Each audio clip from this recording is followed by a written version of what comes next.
दोस्तों आज के वीडियो में हम जेल प्रहरी 2018 के ओल्ड क्वेश्चन पेपर को हल करने वाले हैं, जो कि दोस्तों मैंने आज का क्वेश्चन पेपर लिया हुआ है 1 अक्टूबर 2018 मॉर्निंग शिफ्ट वाला। दोस्तों इस पेपर के हम जनरल मैथमेटिक्स के पूरे पोर्शन को बहुत ही बढ़िया शॉर्ट ट्रिक और डिटेल मेथड के साथ में पढ़ेंगे। मतलब 20 के 20 प्रश्नों को अपन बहुत ही बढ़िया एक्स्ट्रा फैक्ट के साथ साथ भी हल करेंगे और शॉर्ट ट्रिक भी देखेंगे और डिटेल मेथड, मतलब पूरी की पूरी आपके लिए रणनीति इस वीडियो में बताई जाएगी कि आप किस तरीके से एग्जाम में बैठ के इन क्वेश्चनों को हैंडल करेंगे। मतलब आपको सेम ऐसा प्रतीत होगा इन वीडियो को देखने और पढ़ने के साथ साथ कि आप सीधा एग्जाम में ही बैठ के क्वेश्चन पेपर हल कर रहे हैं। तो चलिए शुरू कर लेते हैं। देखिए दोस्तों, क्वेश्चन नंबर फर्स्ट, यदि x और y प्रतिलोम अनुपात में हैं, मतलब इनवर्स प्रोपोर्शन, तो निम्नलिखित में से कौन सा संबंध सही है। ऑप्शन आपको दिए गए हैं 4। क्लियर है। x y बराबर के x1 y2 is equal to x2 y1 upon के, इस तरीके से 3 और 4 ऑप्शन। x और y का प्रतिलोम अनुपात में होना, मतलब इस तरीके से हम इसको लिखेंगे x y के प्रतिलोम अनुपात में है। क्लियर है। अगर इसको आप व्युत्क्रमानुपात या प्रतिलोम में अकेला लिखेंगे तो इस तरीके से लिखते हैं, और x y के समानुपात में है। क्लियर है। समानुपात में है तो इस तरीके से ये समानुपाती कहलाता है। क्लियर है दोस्तों। और ये क्या कहलाता है, ये कहलाता है आपका व्युत्क्रमानुपाती, जिसको आप बोल सकते हो कि प्रतिलोम अनुपात कई नामों से बोला जाता है। ठीक है। तो यहाँ से x बराबर लेंगे तो एक की जगह अपन के या कोई भी कांस्टेंट वैल्यू लिख लेते हैं। ठीक है। अब हमें ऑप्शन देखना है कि कैसा हमारे पास ऑप्शन दिया गया है। तो इसका आप अगर क्रॉस मल्टीप्लिकेशन करेंगे तो x y is equal to k, तो आप देख पा रहे होंगे कि फर्स्ट ऑप्शन ही आपका मैच कर रहा है। मतलब आंसर आपका राइट है। कौन सा? फर्स्ट। ना ही आपका सेकंड राइट है, ना ही थर्ड है, ना ही 4 है, क्योंकि सिंपल सा क्वेश्चन है दोस्तों। और प्रेजेंट ऑफ माइंड पर आपका ये डिपेंड करता है। आप ओरली भी कर सकते हो इस क्वेश्चन के लिए। क्लियर है। के अपने लिया हुआ था कांस्टेंट राशि के लिए, मतलब स्थिर या अचर राशि के लिए। क्लियर है दोस्तों। आगे बात करते हैं question number second. Question number जो सेकंड है, एक बॉक्स में 12 गेंदें हैं, कुल 84,000 गेंदें हैं। सभी गेंदों को पैक करने के लिए हमें कितने बॉक्स चाहिए। तो दोस्तों 12 का आप 84,000 में भाग दे देंगे तो आंसर आ जाएगा 7,000। क्लियर है। ये कुछ क्वेश्चन इस तरीके से भी आते हैं दोस्तों कि आप ओरली उनका आंसर कर सकते हो। क्वेश्चन नंबर थर्ड दोस्तों, 5 की घात के रूप में 15,625 को अभिव्यक्त कीजिए। दोस्तों 5 की घात जो 15,625 के बराबर, वो अगर आपको ना पता हो तो कम से कम आपको इतना तो पता होगा कि 5 पे 4 की घात कितना होता है दोस्तों, 625 होता है, क्योंकि 5 का वर्ग 25 और 25 का वर्ग होता है 625। इस तरीके से हमें देखना है 15,625। तो अगर आप यहाँ पे 5 की वर्ग मतलब 25 का गुणा इसमें कर दोगे तो 15,625 आपका हो जाएगा, क्योंकि 25 का 6 गुना दोस्तों कितना हो रहा है, 150। ये 15,000। 25 का 25 गुना 625, इसमें 625 ऐड कर दोगे तो फाइनली कितना बन जाएगा, 15,625। ये आपका आंसर हो जाएगा। मतलब आंसर आपने क्या लगाना है, 5 पे 6 की घात। क्लियर है। Question number 4। क्वेश्चन नंबर 4 है दोस्तों, जो क्वेश्चन है सरलीकरण का। क्लियर है। सिंप्लीफिकेशन का क्वेश्चन है। तो मैं इस क्वेश्चन का दोस्तों एक स्टेप आपको सीधा सॉल्व करके लिख रहा हूं, तो आप थोड़ा सा ध्यान देना। क्लियर है। ये लिखा हुआ है 2.5 धन, ये आपका मझला ब्रैकेट, और ये 3.7 ऋण 4.5 धन, इस तरीके से ये 5.1, और यहाँ पर लिखा हुआ है स्मॉल ब्रैकेट, छोटा ब्रैकेट है 29.8 ऋण 7.2। तो इसको हम हल करके लिखेंगे तो ये बनेगा 22.6। क्लियर है। और ये यहाँ पर प्लस 3.5, ये स्मॉल मझला ब्रैकेट और ये बड़ा ब्रैकेट बंद। अब अगर आप देखें दोस्तों तो इस ब्रैकेट को आप ओपन कर सकते हो यहाँ से, क्योंकि यहाँ पर इस ब्रैकेट के पहले सीधा प्लस का साइन है। अगर माइनस का होता तो हमें माइनस का इंटू करना पड़ता है ना, और प्लस का साइन तो कोई इशू नहीं है, आप इसको ओपन भी कर सकते हो, मतलब यहाँ से मिटा सकते हो, उससे कोई फर्क नहीं पड़ेगा। क्लियर। सीधा अब हमें क्या करना है, इनको सभी को ऐड करना है और माइनस कर देना है 4.5 को। जब आप इसको इसको और इसको ऐड करेंगे तो बनेगा 37.4। इसमें से आप माइनस कर देना 4.5। तो फाइनली जो आपका आंसर आएगा 32.9 इसका आंसर हो जाएगा। मतलब ऑप्शन नंबर 3 आपका आंसर होगा। क्लियर है?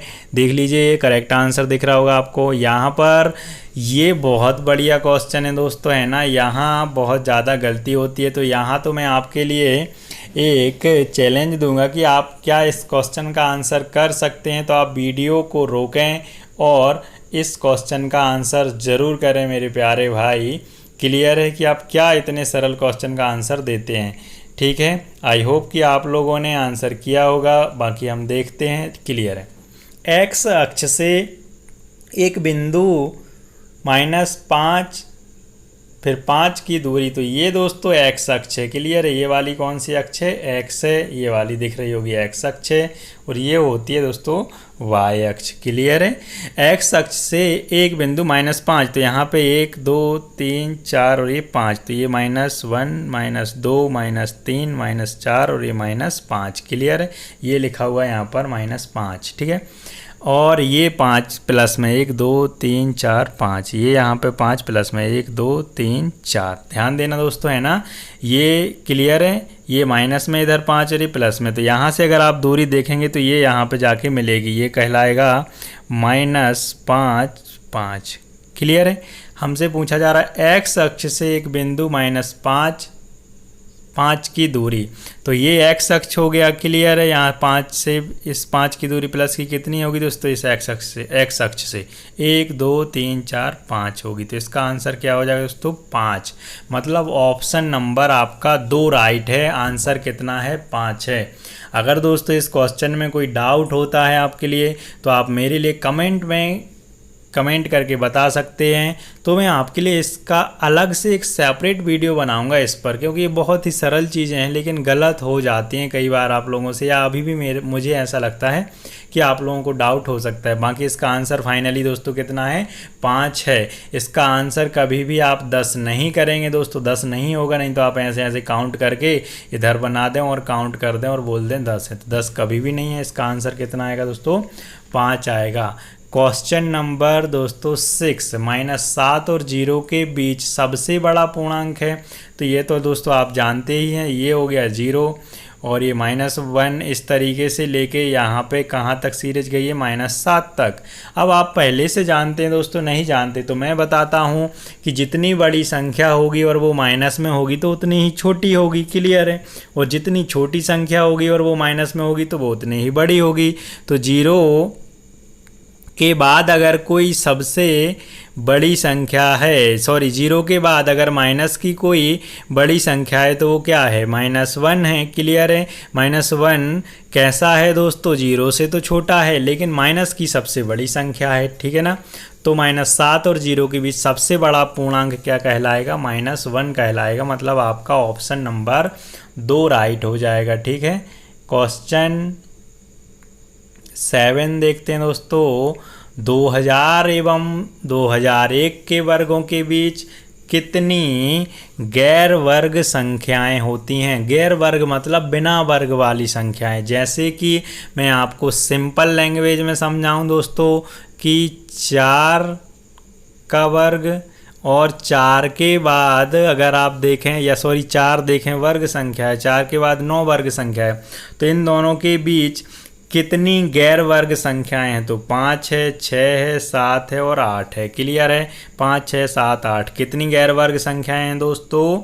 1 2 3 4 हैं। क्लियर? इस तरीके की पूछी जा रही हैं कि 2000 और 2001 के वर्गों के बीच, मतलब इनका वर्ग करना है, के बीच कितनी गैर वर्ग संख्याएं होंगी। तो सबसे पहले दोस्तों यहाँ पे ध्यान देना आप थोड़ा सा, कि आपसे पूछा जाए कि 2 के वर्ग और 3 के वर्ग के बीच कितनी गैर वर्ग संख्याएं होंगी।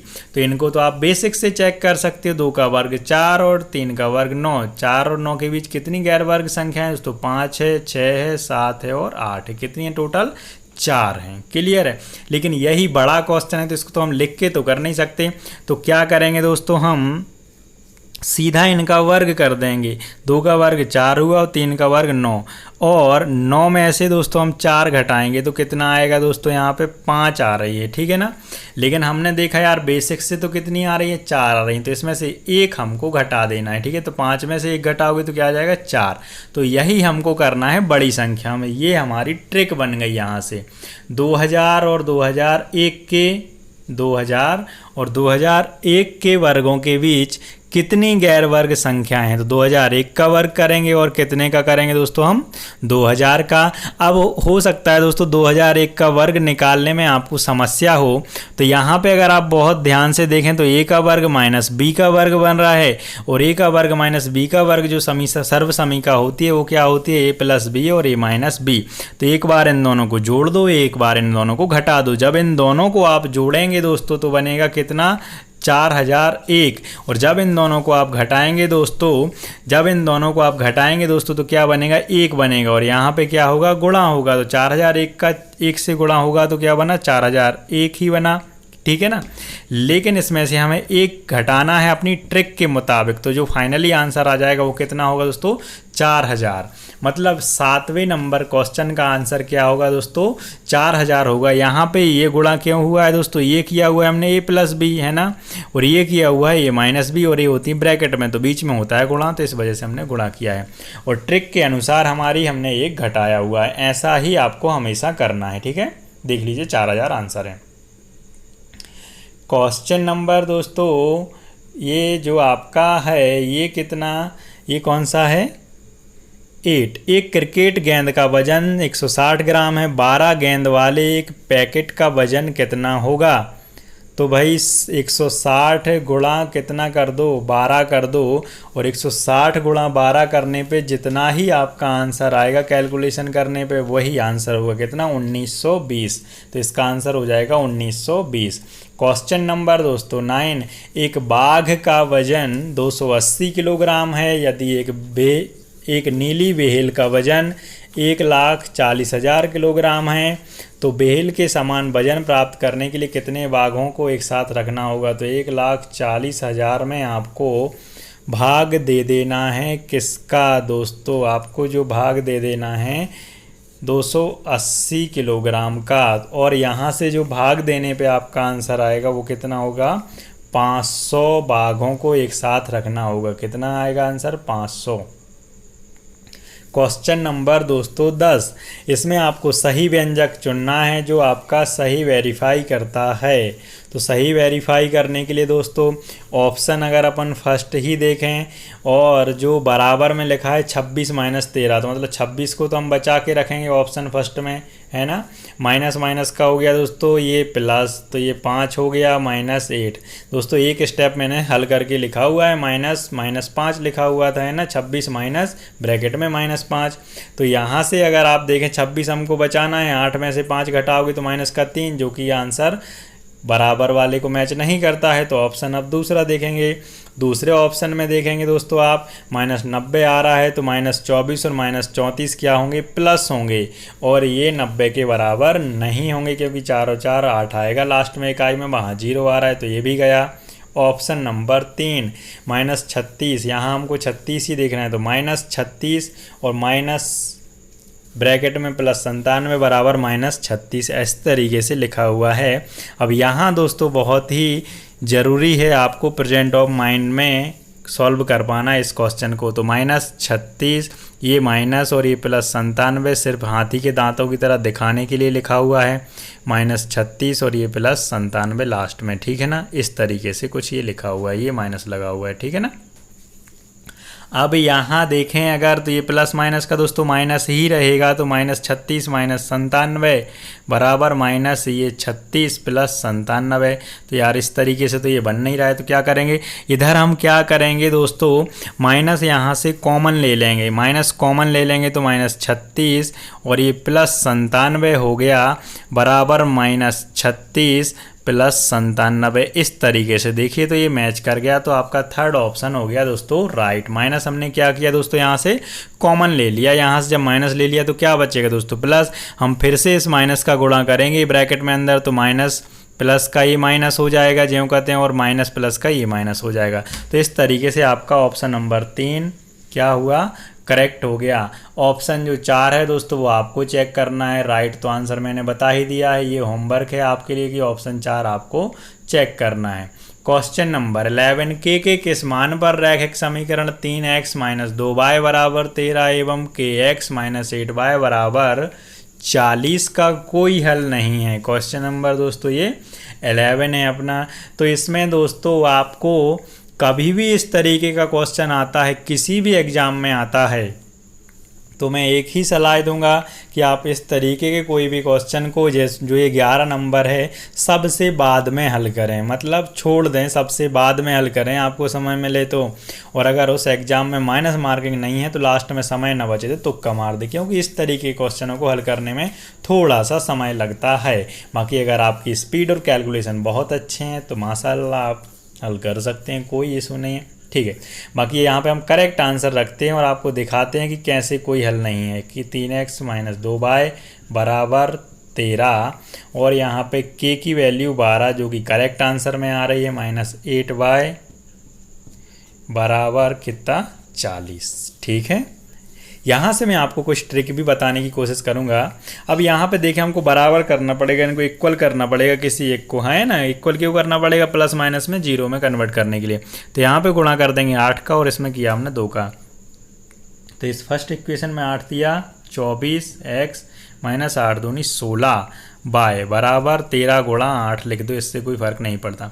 इसका करेंगे आप 12 दूनी 24x - 2 8 16 बाय। बात हमारे हिसाब से आप समझ गए होंगे। यहाँ पे देखो, यहाँ पे ये आपने किया माइनस है, ये प्लस माइनस का है, ये प्लस का ही है। तो आप क्या करेंगे दोस्तों, यहाँ से आपने किया यहाँ पे प्लस का इंटू, क्लियर है, सॉरी माइनस का इंटू। तो ये माइनस, ये प्लस और ये माइनस, तो ये प्लस माइनस जीरो, ये प्लस माइनस जीरो। यहाँ पे कोई भी वेरिएबल नहीं बचा भाई, किसके बराबर वैल्यू निकालेंगे।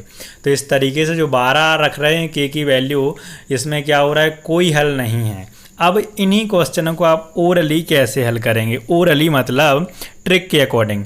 तो करना क्या है दोस्तों, कुछ भी नहीं करना है। इस तरीके से कभी भी क्वेश्चन पूछे तो आप ये देखना कौन से ऑप्शन में ये वेरिएबल बराबर हो रहे हैं, मतलब ये वैल्यू अचर राशियों के साथ साथ, सॉरी चर राशियों के साथ साथ जो अचर राशि हैं वो बराबर में आ रही है, मतलब कांस्टेंट वैल्यू कैसी आ रही है, बराबर में आ रही है। तो आप यहाँ पे ऑप्शन रख रख के देख सकते हैं। जैसे कि मैं थोड़ा सा आपकी हेल्प करता हूँ आपको समझने के लिए। जैसे फर्स्ट 17 रखते आप ऑप्शन में, 17 रखते तो 17 का 3 गुना 51, सॉरी अगर आप 17 रखते के की जगह पे तो ये बनता 17x और ये 3x 2y था ही आपका, यहाँ पे कितना था 8y था।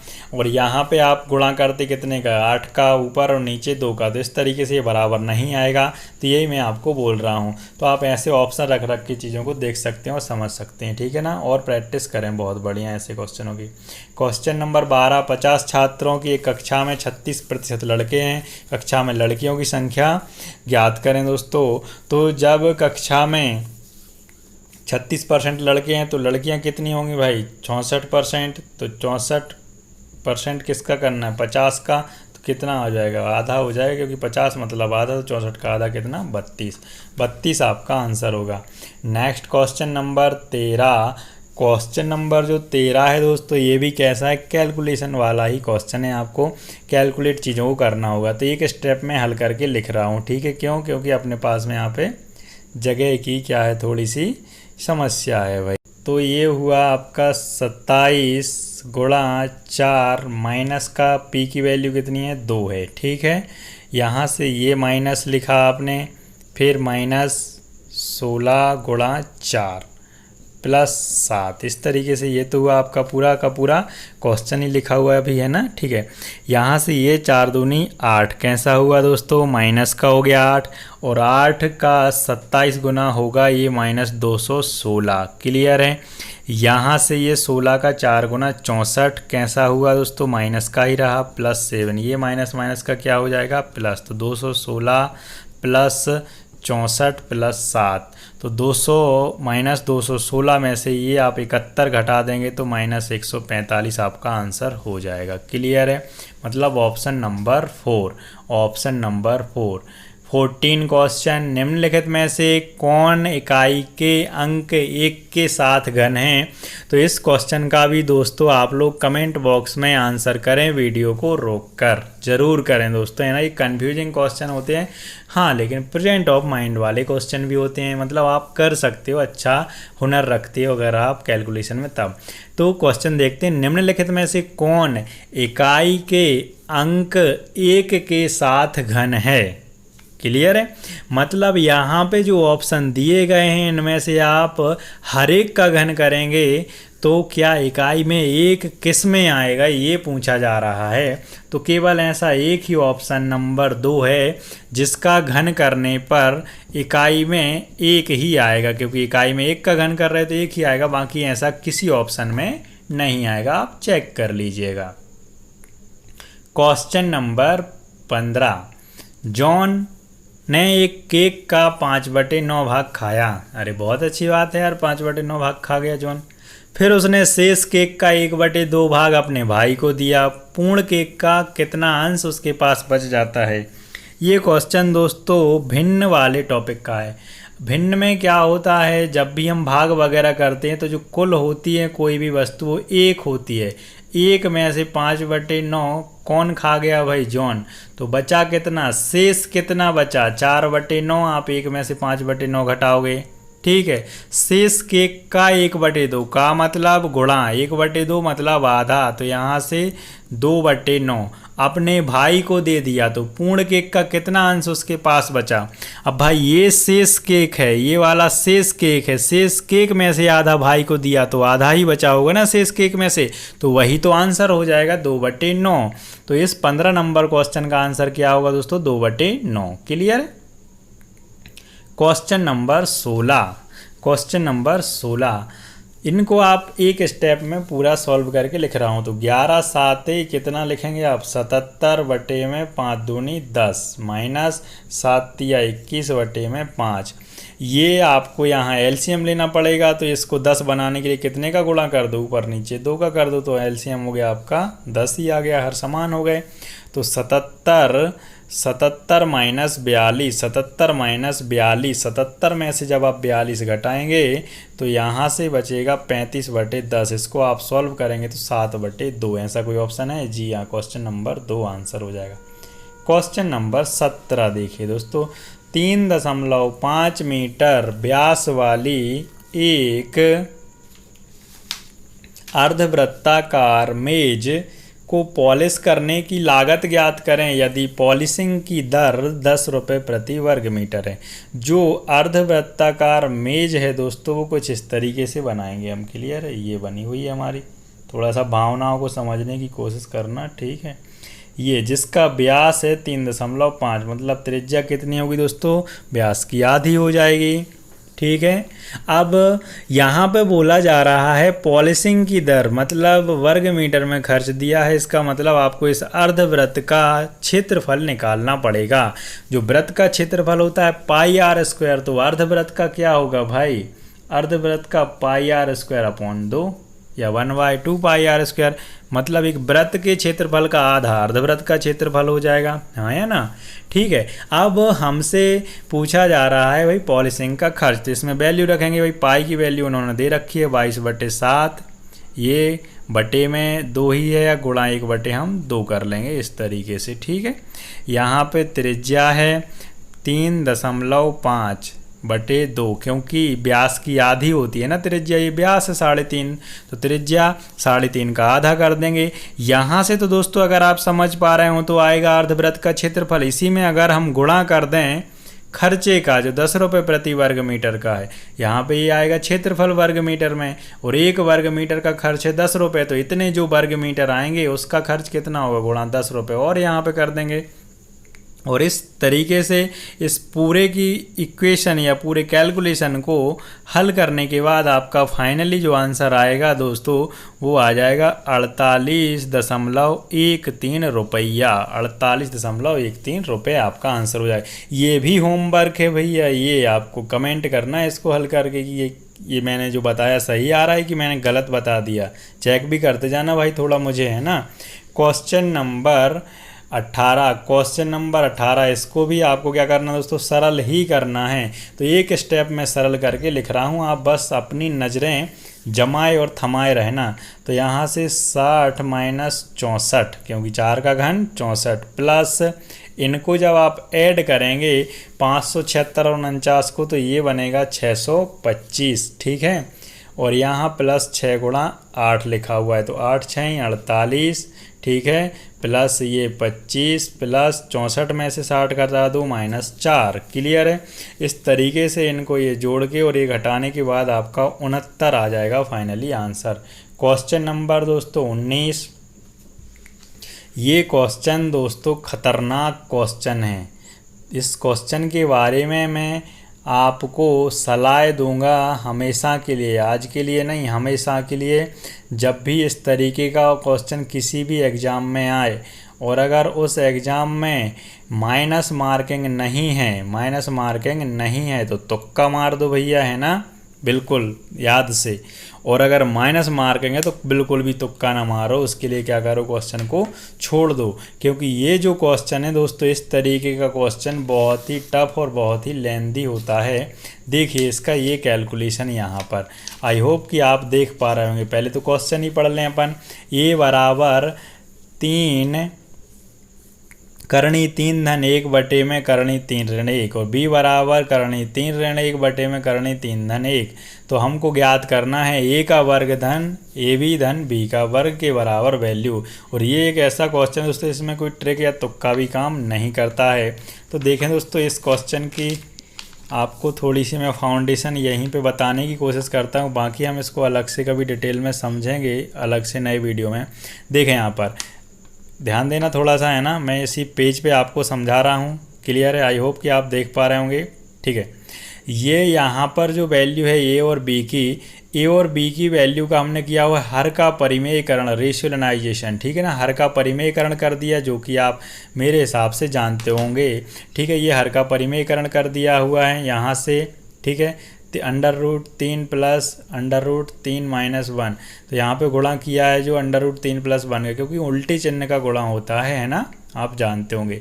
यहाँ से इसको सॉल्व किया तो ये करणी 3 धन 1 का होल स्क्वायर हो गया। तो इसको जब अपन ने ओपन किया, ये धन बी के वर्ग के बराबर में, तो इस तरीके से आया। यहाँ से ये इसको सॉल्व किया हुआ है, ठीक है।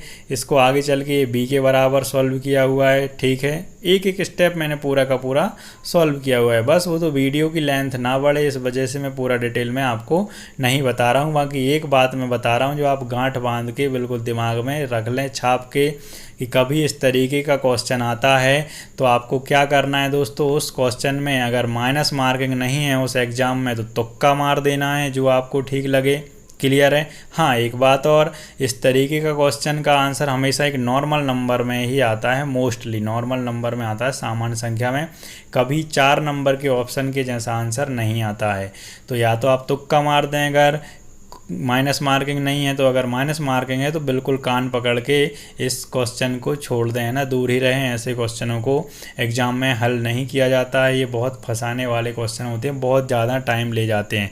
देखिए इसका कैलकुलेशन फिर भी मैंने कई जगह एक एक दो स्टेप को स्किप किया हुआ है, तब जाके एक पेज में इसका कैलकुलेशन हुआ है। अब अगर आप किसी भी छात्र को इस 19 नंबर क्वेश्चन में समस्या है और अगर आप चाहते हैं तो भाई आपको कमेंट करना पड़ेगा, और अगर आप कमेंट कर देंगे तो मैं कल ही के कल, है ना, ये वीडियो जब आप देख रहे हैं जिस टाइम अपलोड किया गया है उसके महज 10-20 घंटे के अंदर आपके लिए मैं इस 19 नंबर क्वेश्चन का अलग से सेपरेट वीडियो अपलोड कर दूंगा, अगर आपको कोई समस्या है तब।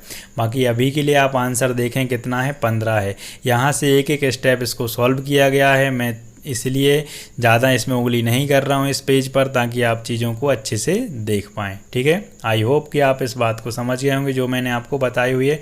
अगर कोई समस्या है तो आप कमेंट बॉक्स में मेरे लिए कमेंट ज़रूर करें। ऐसा बिल्कुल भी ना सोचें कि इस क्वेश्चन का आंसर नहीं आ सकता, आंसर आ सकता है, लेकिन 1 मिनट के अंदर कभी नहीं आ सकता। ये मैं बस आपसे बोल रहा हूँ, क्योंकि बहुत ज़्यादा इसमें आपकी स्पीड होनी चाहिए, तब जाके आप ला सकते हो, या फिर आपके पास समय बहुत बच जाता है तो आप इसको हल कीजिए, क्लियर है। क्वेश्चन नंबर 20, इसमें बोला जा रहा है निम्नलिखित में से कौन सा व्यंजक 4x² माइनस 3xy का 4x² माइनस 3xy का एक पद है।